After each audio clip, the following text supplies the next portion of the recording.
UGC net Saraswati academy paper 2 education से आपके प्रश्न है, इंपॉर्टेंट प्रश्न है। आप सभी अच्छे से पढ़िएगा, लाइक करिएगा, सब्सक्राइब करिएगा। क्लास अच्छी लगी तो आप स्टार्ट करती हूँ। आपका प्रश्न है, शिक्षण प्रणालियों का अभिकलन तैयार करते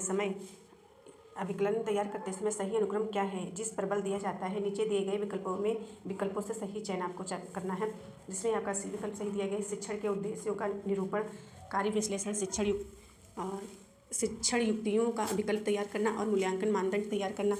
आपका सी विकल्प सही है, अच्छे से पढ़िएगा। और अगला प्रश्न है, ईटी में शिक्षण व्यवहार को अधिक अशोधित करने के लिए प्रयुक्त विभिन्न युक्तियाँ क्या हैं। अपने उत्तर को चिन्हित करने के लिए निम्नलिखित सूची से चयन कीजिए। इसमें विकल्प आपका सेकंड सही दिया गया है। संवेदनात्मक प्रशिक्षण और सूक्ष्म शिक्षण, क्रियात्मक अनुसंधान, अनुरूपण और अंतःक्रिया विश्लेषण प्रक्रिया और अभिक्रमित शिक्षण युक्त है। जूम कर दे रहे हैं, आप सभी देख लीजिए। सेकंड आपका सही है। इस प्रश्न में आपका अच्छे से पढ़ लीजिए, यहाँ अभिक्रमित है। अगला प्रश्न,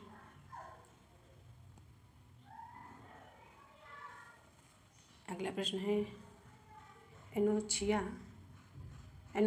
होगा इस एक कारण है, जिसमें आपका विकल्प फर्स्ट सही दिया गया है। जन्म के समय ऑक्सीजन की कमी के कारण मानसिक बाध्यता का होना विकल्प सही होगा। ये एक आपका जो है, ये आपका लास्ट यूनिट 10 यूनिट से दिया गया है, समावेशी शिक्षा से है आपका प्रश्न। डिसेबिलिटी है ये आपका, क्षमताग्रस्त रोग जो होते हैं वही है। अच्छे से पढ़े। क्लास आप सभी लोग जो ज्वाइन किए हों उसको पढ़ते रहिए, और जो है बुक से पढ़िए। सिर्फ PYQ ही से पढ़ने से नहीं होगा, जब तक आपको सारा टॉपिक नहीं आता होगा। आपको पता होना चाहिए इसका मतलब क्या है कैसे। PYQ सिर्फ आपका रिवीजन के लिए होता है। विधिक परिप्रेक्ष्यानुसार निम्नांकित में से किस दृष्टि से तीक्ष्णता स्तर वाला व्यक्ति आंशिक दृष्टि बाधित कहा जाएगा, जिसमें आपका सेकंड विकल्प सही दिया गया है के बीच 20/70 और 20/200 के बीच। आप इसी के अंतर्गत देख लीजिएगा।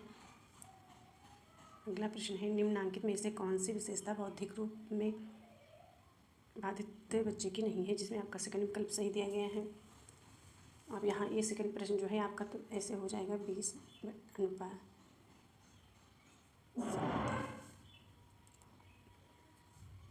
अगला प्रश्न देखते हैं। अगला प्रश्न देखिए।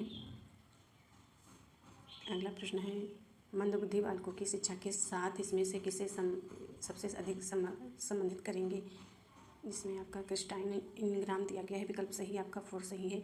और ये इंपॉर्टेंट प्रश्न है। डाउन सिंड्रोम एक है, अनुवांशिक विकार है, जिसमें से सी विकल्प आपका सही है, अनुवांशिक विकार। अगला प्रश्न है, राष्ट्रीय शिक्षा नीति 1986 एक्शन प्रोग्राम की समीक्षा की गई है, जिसमें आपका थर्ड विकल्प सही है, राममूर्ति कमेटी द्वारा हो जाएगा आप सभी का।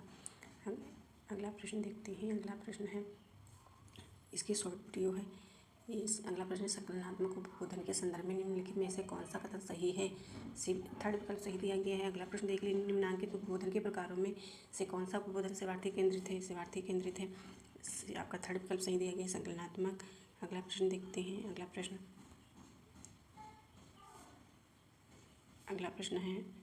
प्रश्न है, उपबोधन के संदर्भ में सौहार्द स्थापन का तात्पर्य है। थर्ड विकल्प सही है। अगला प्रश्न, एक अच्छे शोध उपकरण की पहचान किस आधार पर होती है। थर्ड विकल्प आपका इसमें भी सही दिया गया है। आप सभी अच्छे से पढ़ लीजिएगा।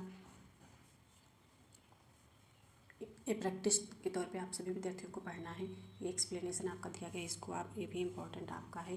किसी शोध परिकल्पना का निर्माण 2 या 2 से अधिक चरों के बीच संबंध स्थापित करके किया जाता है।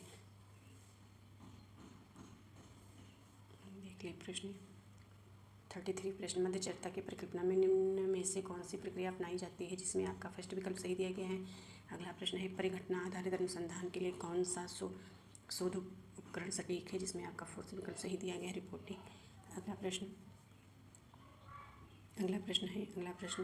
स्थिर यादृच्छिक परिदृश्य चयन का असंभावित स्थानीय क्या है, जिसमें आपका फोर्थ विकल्प सही दिया गया है। अगला प्रश्न है, एक प्रयोगात्मक समूह विकल्प में प्रतिभागियों के युग्म का चयन किया जाता है जो विचाराधीन निराश्रित चर के रूप में एक समान होते हैं। उसके बाद प्रत्येक युग्म को यादृच्छिक रूप से नियंत्रित और योगात्मक समूह दिए जाते हैं। या निम्नलिखित में से किस प्रयोगात्मक विकल्प अभिकल्प प्रकार से संबंधित है, जिसमें आपका फोर्थ विकल्प सही दिया गया है।